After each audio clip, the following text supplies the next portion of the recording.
Размер взноса на капремонт в Коми необходимо пересмотреть. Такое мнение во время рабочей встречи с Сергеем Гапликовым высказал председатель комиссии Общественной палаты России по ЖКХ Игорь Шпектор. По его словам, ежемесячный взнос за квадратный метр в республике самый низкий в стране, при том, что в северных регионах он составляет не менее 8 рублей. Тарифную политику нужно менять, заключил Игорь Шпектор. С главой Коми он обсудил также вопросы переселения граждан из ветхого и аварийного жилья. Как отметил общественник, регион в срок и на 100% выполнил программу, что помогло ему избежать крупных штрафов. Мы сейчас заслушали 12 регионов с дикими штрафами. 5000 за каждое жилое помещение, не с жилой дом. Есть 100 квартир, в сутки 5000.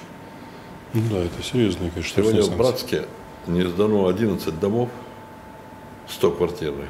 За каждое жилое, понимаешь, прокуратура и все. Вы выполнили план полностью. Глава Коми в свою очередь отметил, что изучил предложение Игоря Шпектора в части реализации программы переселения в регионе. Изучил, посмотрел, что мы можем взять на вооружение, какие есть механизмы сегодня, какие есть варианты решения тех или иных вопросов.